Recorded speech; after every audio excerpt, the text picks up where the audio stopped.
In the name of Allah, the most gracious and the most merciful, my dear students, good morning to all of you. A textbook of English for class 8th, Tulip series, book 8. Topic: Porus and his elephant, page number 53। प्यारे बच्चों, जैसा कि आप जानते हैं, हमने ये नज़म यानी कि पोरस और उसका हाथी, तो हमने ये पढ़ी। तो इस कहानी में हमने एक जो हमदर्दी जानवरों के अंदर अल्लाह ने रखी है, तो वो हमने देखी कि एक जानवर के अंदर अपने मालिक की कितनी हमदर्दी है। तो इसी ज़मन में हमने ये नज़म पढ़ी, तो बिलाखिर उस हाथी ने अपने मालिक के लिए अपनी जान भी गंवा दी। तो प्यारे बच्चों, कल इसी सबक से मैंने आपके लिए कुछ असाइनमेंट रखा था, वो कल मैंने आपको बताया।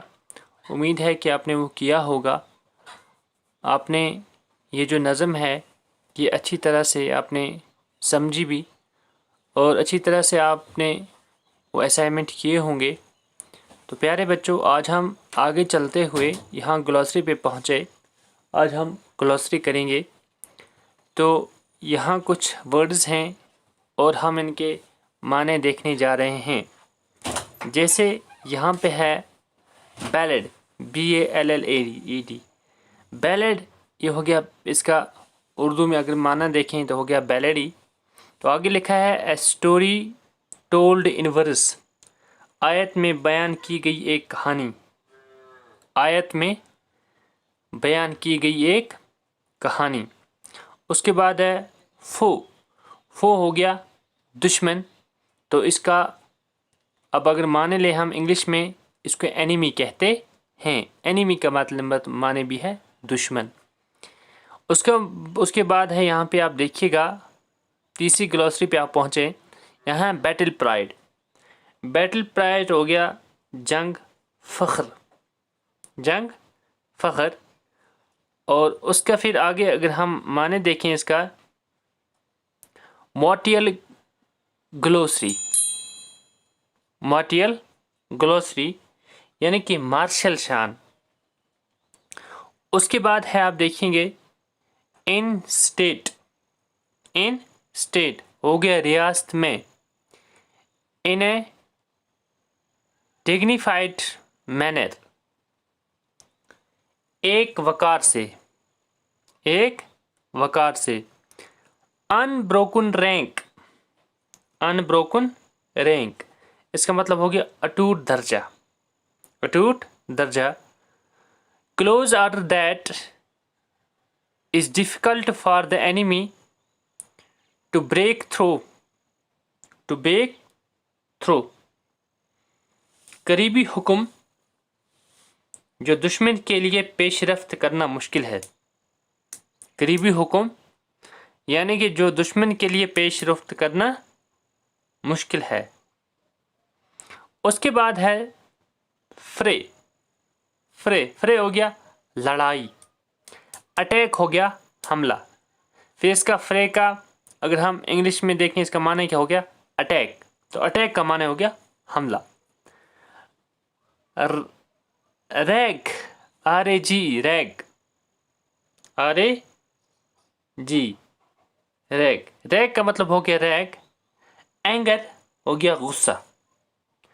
उसके बाद है बिटाइट। बिटाइट हो गया बिटाइट। और टू हैपन वाक़या होना। वाक़या होना। ग्लैंट। ग्लैंट का माने है बहादुर। और अगर ब्रेव का देखें हम तो इसका माने भी है बहादुर। उसके बाद है ट्रम्पेट। ट्रम्पेट इसका मतलब है तरही। of a large animal, especially an elephant, to produce a loud call. एक बड़े जानवर का खास तौर एक हाथी एक तेज आवाज पैदा करने के लिए। एक तेज आवाज पैदा करने के लिए। फोरमैन। फोरमैन हो गया foreman. The first or chief soldier in the army. फौज में पहला या चीफ सिपाही, यानी फोरमैन हो गया। फौज में पहला, the first or chief soldier in the army, फौज में पहला या चीफ सिपाही। उसके बाद है प्यारे बच्चों hold at bay. Hold at bay, खलीज पर पकड़ो, खलीज पर पकड़ो। कीप बैक, पीछे रहो। यानी कि होल्ड एट बैक का मतलब हो गया कीप बैक, यानी कि पीछे रहो। पंट, इसका मतलब पंट का हो गया पंट ही। To breathe heavily, to breathe heavily, भारी सांस लेना, भारी सांस लेना। लिगेंड, लिगेंड का मतलब हो गया अलामत। A story or set of stories from ancient times, कदीम ज़माने की कहानियों की एक कहानी। उसके बाद है एवर, एवर हो गया कभी। Contracted from form of ever, हमेशा की मायदा शक्ल, हमेशा की मायदा शक्ल। तो इस तरह से प्यारे बच्चों ये जो ग्लोसरी है ये आपकी अब मुकम्मल हो गई। तो कल इंशाल्लाह अगली क्लास में हम इसके क्वेश्चंस करेंगे। तो आप ये जो ये ग्लोसरी है ये आप अपनी नोटबुक पे तहरीर करें। तो प्यारे बच्चों अब अगली क्लास तक दीजिए इजाज़त। इंशाल्लाह कल हमारी फिर मुलाकात होगी। तब तक के लिए आप अपने गुरु पर ही बने रहें और समाजी दूरी बनाए रखें। खुदा हाफिज़।